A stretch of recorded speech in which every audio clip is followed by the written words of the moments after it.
Already నేను luggage అంతా pack చేశాను. పద త్వరగా. రావటం లేదు. నాకు చెప్పకుండా బస్ టికెట్స్ ఎందుకు బుక్ చేసినారు? పైగా ఈ మంత్లో ఏ పండగలు లేవు కదా. వెల్కమ్ టు అవర్ ఛానల్ ఇలా కేర్పురంలో.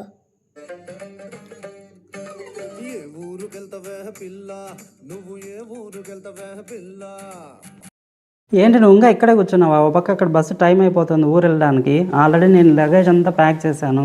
పద త్వరగా. మీరు ఏం మాట్లాడుతున్నారు? నాకేం అర్థం కావటం లేదు. నాకు చెప్పకుండా బస్ టికెట్స్ ఎందుకు బుక్ చేసినారు? పైగా ఈ మంత్లో ఏ పండగలు లేవు కదా.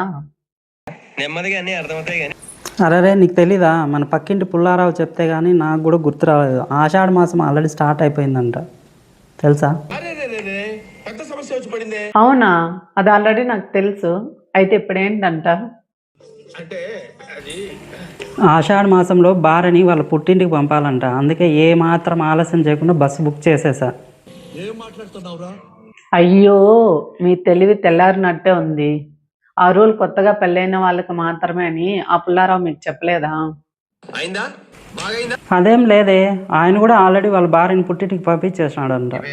తగ్గించుకుంటే మంచిది. అబ్బబ్బా, మీతో ఇదే పెద్ద ప్రాబ్లము. ఎవ్వరు ఏం చెప్పినా అదంతా నిజమే అని నమ్మేస్తారు. ఆమె ఎందుకు ఊరికి వెళ్ళిందో నాకు చెప్పి వెళ్ళింది ఆల్రెడీ. ఆషాఢ మాసం అనేది రీజన్ కాదు.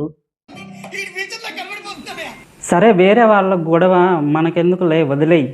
నేనే నువ్వు రోజు మా కోసం చాలా కష్టపడి అలసిపోతున్నావు అనేసి, కొంచెం రిలీఫ్గా ఉంటుంది అనేసి ఈ సర్ప్రైజ్ జర్నీ ప్లాన్ చేశాను నీకోసమే. ఏంటి సార్ అది? అవునా? నాకేదో తేడా కొడుతుంది. మీలో ఇంత మార్పు ఎప్పటి నుంచి వచ్చిందా అని డౌట్గా ఉంది. నువ్వెప్పుడు ఇంతే, నన్ను అనుమానిస్తానే ఉంటావు. కొన్ని రోజులు మీ పుట్టింటి వాళ్ళతో సరదాగా గడిపి వాళ్ళ మంచి చెడు చూస్తే నువ్వు వాళ్ళు ఇద్దరు హ్యాపీగా ఫీల్ అవుతారని నేనే ప్లాన్ చేశాను. ఏం చెప్పేవరా? మీరు నిజంగా అంత దూరం ఆలోచించారంటే నాకు ఇదేదో కొత్త కళలాగా ఉంది. నా గురించి ఇదేనా మీరు తెలుసుకుంది? నువ్వు ఇక్కడ ఇలా కలలు కంటూ కూర్చుంటే అక్కడ బస్సు పరుగులు పెడుతూ వెళ్ళిపోతుంది. అవును, మీరు చెప్పేది కరెక్టే. టికెట్ డబ్బులు వేస్ట్ అయిపోతాయి. నైట్ 10కి బస్సు, ఆల్రెడీ 9:30 అయింది టైము. ఇంకేమాత్రం ఆలస్యం చేయకుండా పద.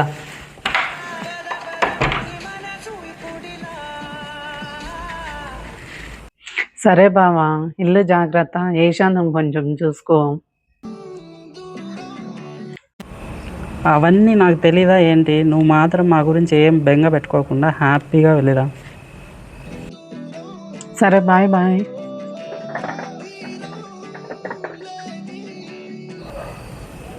సరే అయితే బాయ్ బాయ్. అన్నట్టు మర్చిపోయాను, నీ ఆషాఢం షాపింగ్ ఏదైతే ఉందో అదంతా అక్కడ పుట్టింటి దగ్గర ఫినిష్ చేసుకురా. మళ్ళీ ఇక్కడికి వచ్చి నన్ను ఇబ్బంది పెట్టద్దు ప్లీజ్.